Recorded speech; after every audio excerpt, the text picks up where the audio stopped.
Party people. Hey, YouTube. It's your boy Just Willie B, and I am back with part 2. Over Northern California, we have witnessed an influx of protests on college campuses, UCLA, USC, UC Davis, even at my college here on Mesa, San Diego. There's been all type of pro-Palestinian protests happening in support of a ceasefire. I stand with you. I stand in solidarity. I don't want to see an innocent life as a casualty of war, and it's not right, and it needs to stop.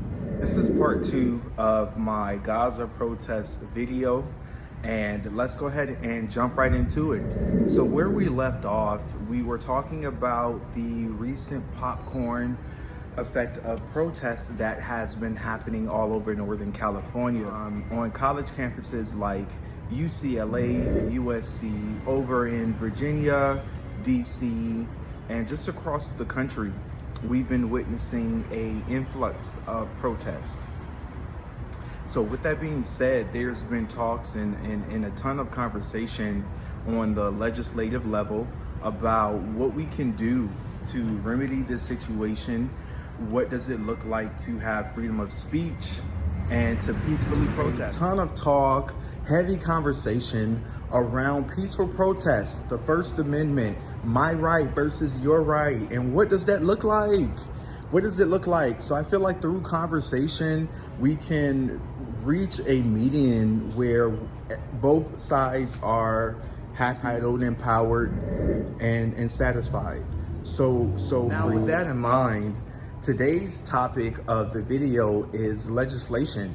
And in California, they are proposing, as far as the Republican Party, they are proposing new bills, and they're not stopping until they're passed.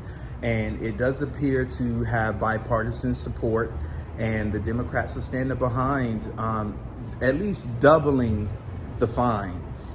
So if you are protesting and you have been cited multiple times, there is a possibility under, depending the municipality in which you fall, that you could be jailed and possibly fined like thousands of dollars for disturbing the peace.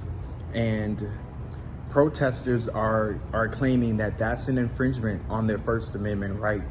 So can we take a quick pause, and I'm gonna drop the First Amendment in the video, and let's go ahead and dissect that and break that down. Now for the big stuff. Did you know that the University of Southern California has canceled their annual commencement ceremony? Yes, an anticipated 65,000 attendees were told, not to come, you're not welcome. And even still today, the campus has been closed, it's been restricted, access to the buildings have been kind of cut off and dismantled due to the encampments that have taken over the campus. And I stand in a weird space as it relates to the demonstration, because I'm in support of it. I love the fact that there's a group of people that can band together and have their message heard. Good, bad, or indifferent, there's unification and there's synergy and underlining sacrifice to understand that, hey, some people are gonna say that we're crazy, we're gonna endure some traumatic experiences, but it is worth it. It is worth it, it is worth it, it is worth it. And so for that, I give my full support. And again, standing behind losing innocent lives over in Gaza for no apparent reason, that is not okay. And so, I stand behind them for that reason. But on the latter end of it, your protests and how that affects me. Senate Leader Brian Jones and James Gallagher are putting proposals on the table for college campuses to revoke the financial aid for any student that has been cited for protesting or arrested for any violent crime on campus. In California alone, over 2,000 arrests have been made within the last 60 days with the Israel-Gaza protest, and UCLA is implementing new restrictions for any student that comes on campus.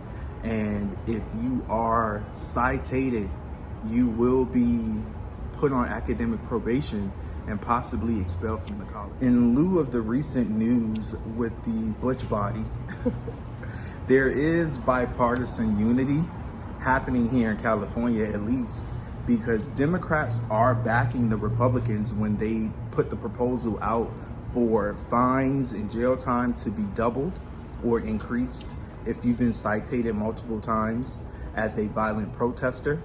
And it does appear that there's a bill that will be passed within the coming weeks. So I'm gonna close the chapter on the Israel-Gaza protest for now. Stay tuned for part 3. I stand in solidarity with the ceasefire. Just don't block traffic. Just don't block traffic, because you're protesting here in the United States, in California, in Virginia, but there's nothing happening here, it's happening there.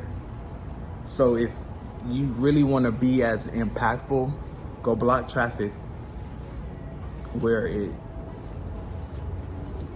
what can we do? Until next time, it's your boy Just Willie B, signing off.